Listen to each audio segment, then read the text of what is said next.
Good day, everyone. Our topic is all about crisis management and resilience. So, crisis management is essential for organizational resilience.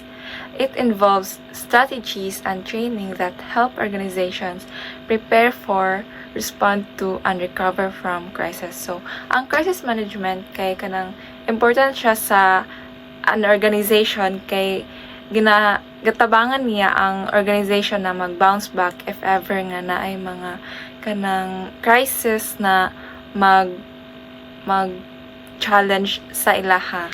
This process follows a cycle of anticipation, response, and recovery, ensuring stability and long-term success. So, in other words, it is a process of preparing for potential crisis, handling the crisis, and learning and improving from crisis. So, this process ensures a long-term productivity of an organization. Mao na siya ang advantage of having crisis management in an organization. An organization that effectively navigates this cycle can be considered resilient. Resilience refers to an organization's ability to adapt, recover, and thrive despite disruptions. So, crisis management should not be purely reactionary but should also include preventative measures to minimize risks. Effective crisis management can significantly reduce the damage an organization experiences. So, if ang organization kay manage na gid nila effectively ang crisis, they can be considered as resilient. So, a crisis management should not be reactive. It should be proactive.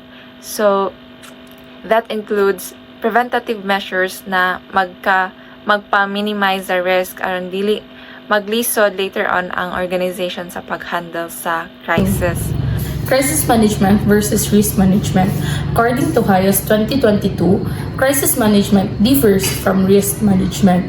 While risk management focuses on planning for potential future events, crisis management involves responding to negative events as they happen and mitigating their impact afterward. So, risk management is nag-involve siya sa identifying, assessing, and prioritizing risk, while crisis management is the reactive process of handling and responding to crisis of emergency once it occurs.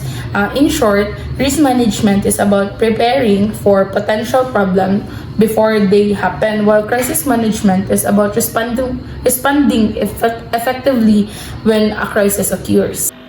Crisis management plan.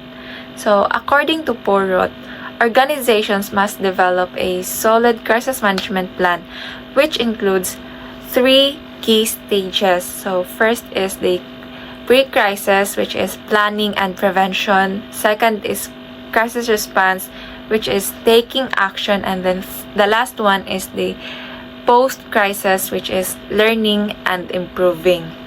Pre-crisis, which is planning and prevention. So, before a crisis happens, organizations should prepare by identifying risk, detecting weak signals, organizing a response team, and training employees. So, there is sa identifying risk kay dili ninyo ikuan if what crises are most likely to occur, like financial crisis, cybersecurity breach, or like natural disasters.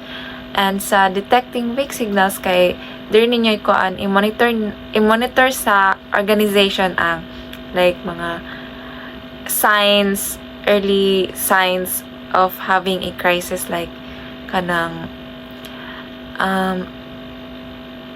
declining customer trust or employee dissatisfaction. Like dili ninyo ikuan if unsa ang mga signs na ang organization kay magkaroon ng crisis. So, organizing a response team.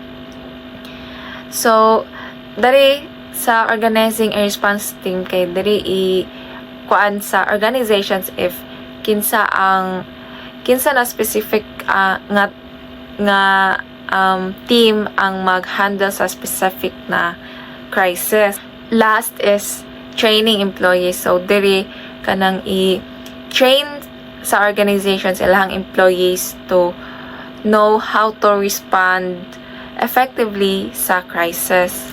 So next is the crisis response, which is taking action. So when a crisis occur, the organization must act quickly. So they control the situation, which is kanang dili sila dapat magpanic. Dapat maging proactive sila when dealing the crisis. Next is coordinate with key people. Dali kay kanang they should make sure to collaborate with other teams to better solve a crisis. And then next is solve the crisis strategically. So diri kay kanang dapat they implement planned solutions to address the crisis. And the next is communicate clearly.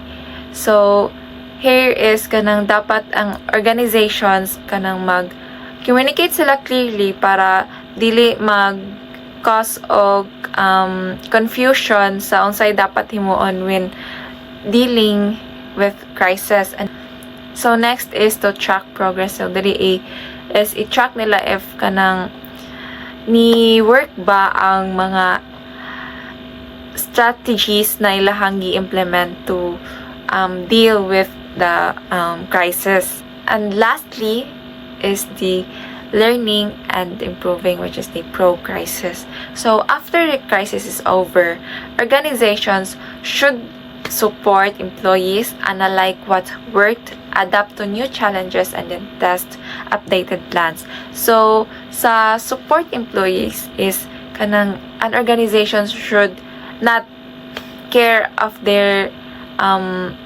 business or what, they should also care for their employees. So here is kanang after sa sa crisis kanang i-assess pod nila ilahang employees if unsay effect atong pag handle sa crisis sa ilaha individually. And the next is analyze what worked. Dere is kanang ikuha nila if unsa sa ilahang mga strategies ang nag-work, unsa ang kanang mas mo-work sa specific na crisis. And the next is to adapt to new challenges. Dere kay kanang ang organizations kay dili lang sila mag-stick sa unsay kabalo sila na kaya nila kanang buhaton or kaya nila i-solve. Dapat mo kuan sila sa other things nga kanang aron mas mo widen ilahang perspective when it comes to handling crisis. And the next is to test updated plans. So here kay kanang i-test nila ang kanang mga new kanang strategies para sa mga possible crisis na moabot. Why crisis management is important? Having effective crisis management strategies is crucial for an organization's survival. Understanding how to handle crisis allows businesses to respond effectively and recover quickly. A well-prepared crisis management plan also ensures business continuity, helping organizations maintain operations even during disruptions. Crisis management is important. According to BAPO 2024, the importance of crisis management can be summarized in several key aspects. First is mitigating impact. So, when we say mitigating impact, they fix problems quickly to avoid bigger damage. For example, ang McDo na they serves food nga nakapamake sa people sick. So ang ilang gibuhat, they quickly remove that dish from menu, then they apologize to the customers and improve food safety. In that way, ma-mitigate ang impact sa crisis sa isa ka organization or sa isa ka company. Next is protecting reputation. They keep customers' trust by handling issues well. So, say for example, a clothing brand. ang pen shop. Like for example, pen shop. Ang pen shop is na-accused of unfair labor practices. Para ma-fix to siya nga problem, they investigate, they fix the issue, and show customers that they support fair wages. So, in that way, ma-protect nila ang reputation sa ilahang company. Third is ensuring organization continuity. So, when we say ensuring organization continuity, they keep the business running even during problems. Say for example, a company office burn down. So, say for example, nasunog ang isa ka company sa kanang mga call center agent. So, instead nga ma-stop ang ilahang trabaho, ma-stop ang company sa call center is they kanang kuan bitaw og alternative para biskan na nasunog ang ilahang building is dili ma-stop ang ilahang trabaho. So nagkuan sila og kanang work from home. So in that way, even though nag-face sila og kanang crisis, they ensure nga ang ilahang organization kay nag-continue. Last is enhancing resilience. So when we say enhancing resilience, they prepare for future problems so the businesses stay strong. Like for example is katong pandemic, a lot of company and organization ang naapektuhan tungod kay lala ang kwan sa virus. Like for example sa school. So ang school is dili sila pwede maka-offer og face-to-face kay ang student malagay sa peligro. So para makakuan sila nga dili ma-stop ang pagtuon sa mga bata, nagkuan sila alternative nga katong online class. So in that way, na-enhance nila ang resilience sa ilang organization even though nga naay COVID. That is the 4 key aspects of nganong ang crisis management is important. Connection between crisis management and resilience. So, crisis management and resilience are closely linked as effective crisis management strengthens an organization's ability to withstand disruptions. So, by effectively managing crisis, organizations can better anticipate risk, respond efficiently, and recover faster, ultimately enhancing resilience. So, crisis management and resilience kay connected rin na sila duha kay effective ang pag-manage sa crisis sa usa ka organization kay makonsider man dayon gud ang organization as resilient or ligon kay if effective ang ilang crisis management, dili na sila basta-basta down or ma-stop sa ilahang operations kay kabalo na sila how to be resilient. And kanang by effectively managing crisis kay mas mag